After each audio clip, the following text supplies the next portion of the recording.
Hi, welcome to Fireplace Tales. There is no doubt about it, by Hans Christian Andersen. That was a terrible affair, said a hen, and in a quarter of the town, too, where it had not taken place.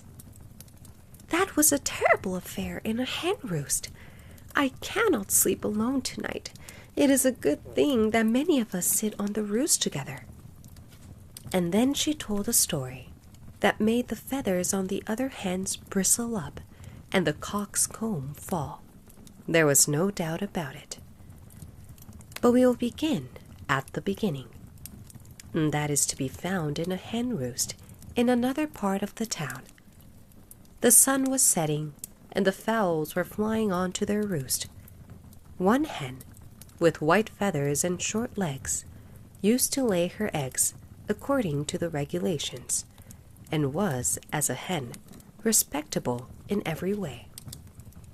As she was flying upon the roost, she plucked herself with her beak, and a little feather came out.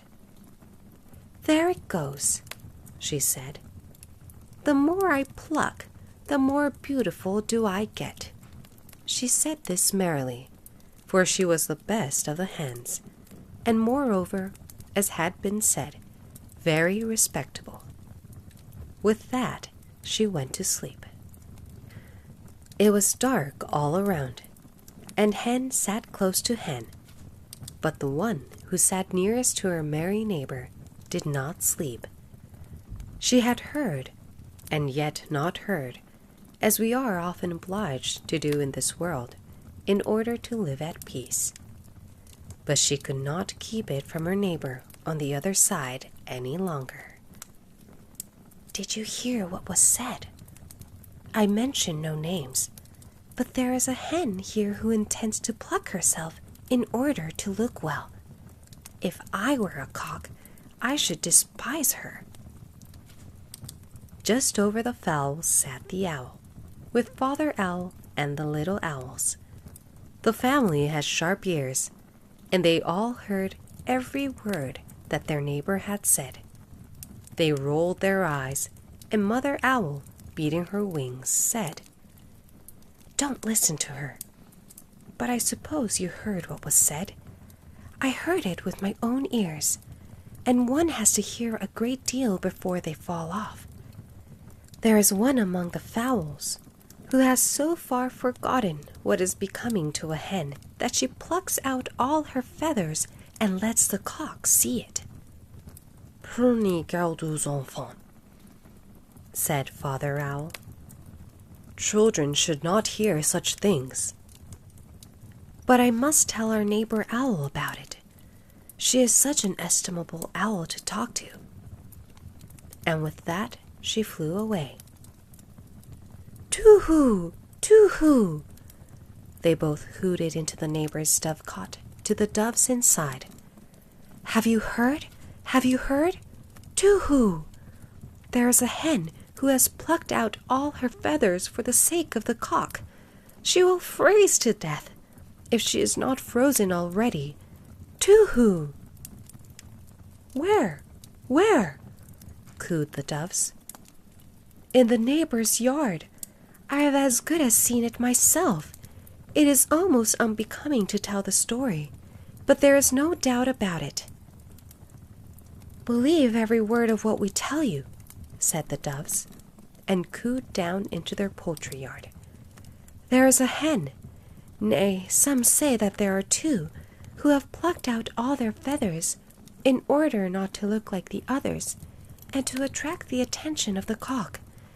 It is a dangerous game, for one can easily catch cold and die from fever, and both of these are dead already." "Wake up! Wake up!" crowed the cock, and flew upon his board. Sleep was still in his eyes, but yet he crowed out, "3 hens have died of their unfortunate love for a cock. They had plucked out all their feathers. It is a horrible story. I will not keep it to myself, but let it go farther." "Let it go farther," shrieked the bats, and the hens clucked, and the cocks crowed. "Let it go farther!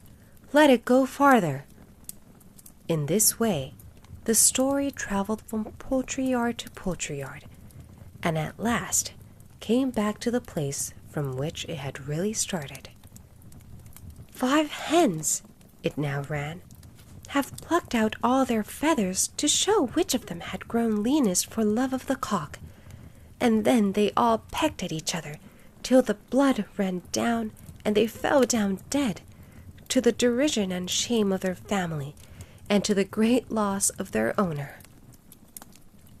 The hen, who had lost the loose little feather naturally, did not recognize her own story, and being a respectable hen, said, "I despise these fowls, but there are more of that kind. Such things ought not to be concealed, and I will do my best to get the story into the papers, so that it becomes known throughout the land. The hens have richly deserved it, and their family too." It got into the papers. It was printed.